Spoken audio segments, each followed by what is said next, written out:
নমস্কার, আমি রনিতা। আশা করি আপনারা সবাই ভালো আছেন।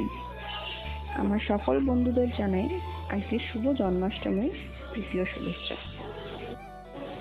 আমি আগেই বলেছি, এখন যে আমি ফ্ল্যাটে থাকি সেই ফ্ল্যাটের পাশেই একটা রাধাকৃষ্ণন মন্দির আছে।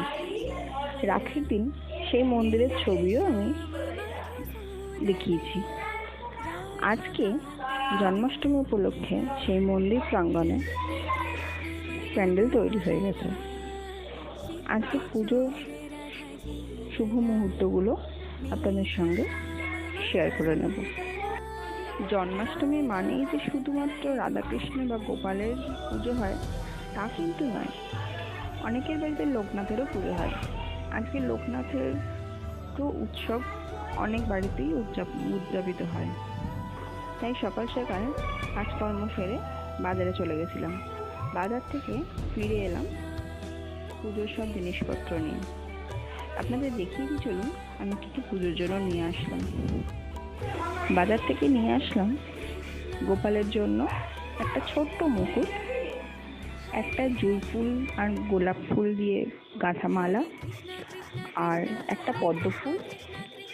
আর রাধাকৃষ্ণের জন্য নিয়ে আসলাম হলুদ আর কমলা রঙের গাঁদা দিয়ে মেশানো মালা, আর একটা ময়ূরের পেখম, আর মিষ্টি নিয়ে এলাম।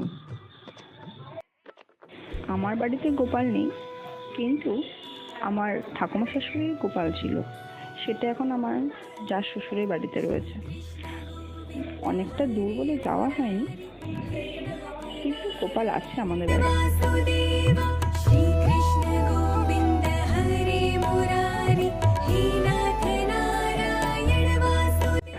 তাই পাশের মন্দিরের জন্যই নিয়ে আসলাম।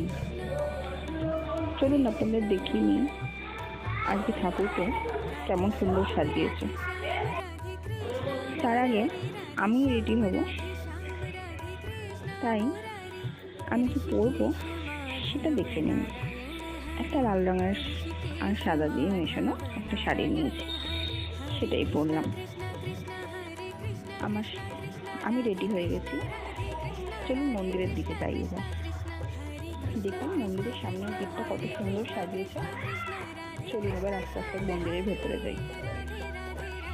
কি সুন্দর লাগছে মন্দিরের ভেতরের ঠাকুরকে, আর কত রকম আলো ফুল দিয়ে কত সুন্দর সাজিয়েছে। আর যাদের মন্দির তারা সব কিছু গুছিয়ে সাজিয়ে রেখে নিজেরাও একটু রেডি হতে গেছে। কত কিছু রান্না করে ভগবানের জন্য রাখা রয়েছে ভগবানের সামনে। আমি যখন নিয়ে এসেছি 5 রকমের মিষ্টি, একটা কাজু বরফি, একটা ননির হাঁড়ি, একটা রসমালাইয়ের বাটি, একটা মালপোয়া, একটা নারকেল ছাপা, আর একটা ইমলি মিষ্টি, তালের বড়া আর লাড্ডু দুটোই দিয়েছি, গোপালের প্রিয় সেই জন্য। ময়ূরের যে পেখমটা নিয়ে এসেছিলাম সেইটা কৃষ্ণের মাথায় গুজে দিলাম। প্রচুর জিনিস এক চারিদিকে ছড়ানো, জায়গাতে কম, জিনিসের ভর্তি, প্রসাদের থালায় ভর্তি। সেই জন্য একটু সাবধানে ঠাকুরের পিছন দিক দিয়ে ময়ূরের পালকটা লাগিয়ে দিলাম। পুজো শুরু হয়ে গেছিল। আমি একটু ওপরে এসেছিলাম, কারণ ছেলেমেয়েগুলো রয়েছে, ঘরের পুজোও দিতে হতো, সেই জন্য একটু ওপরে ছিলাম। তাই পুজো আরম্ভ হয়ে গেছিল। আওয়াজ পেয়ে চলে গেছি। আমি যে পদ্ম ফুল নিয়েছিলাম সেটা ঠাকুরমশাই কৃষ্ণের হাতে দিয়ে দিয়েছে, আর যে কৃষ্ণ ঠাকুরের জন্য যে মালা নিয়ে এসেছিল সেই মালাটাও পরিয়ে দিয়েছে। গোপালের মাথার মুকুট, গোপালের জন্য যে জুঁই ফুলের মালা, সব কিছুই ঠাকুরমশাই পরিয়েই দিয়েছে। বেশ সুন্দর লাগছে দেখুন।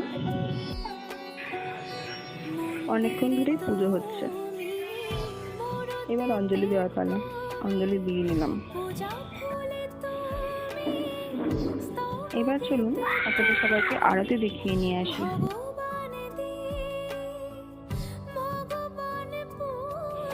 আরতির পর্ব শেষ, এবার হোম হবে, তাই হোমের জন্যই সবাই জোগাড় যন্ত্র করছে।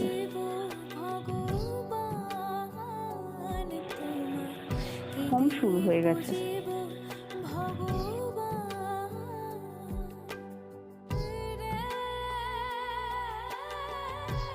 হোম শেষ হয়ে গেছে, তাই ঠাকুর প্রণাম করে চরণামৃত খেয়ে বাড়ি চলে এলাম। কেন তখন পুজো দেওয়া হয়নি, গুছিয়ে রেখে চলে গেছিলাম। তাই এবার আমার ঘরের ঠাকুরকে একটু জল মিষ্টি দিয়ে দিই, তাই ঘরে চলে এলাম।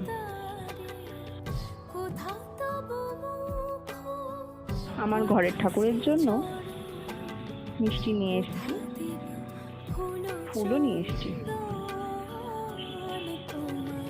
সব কিছু দিয়ে পুজো শেষ করে আজকের মতো এখানেই ভিডিওটি আমি শেষ করলাম। আসবো আবার অন্য ভিডিও নিয়ে।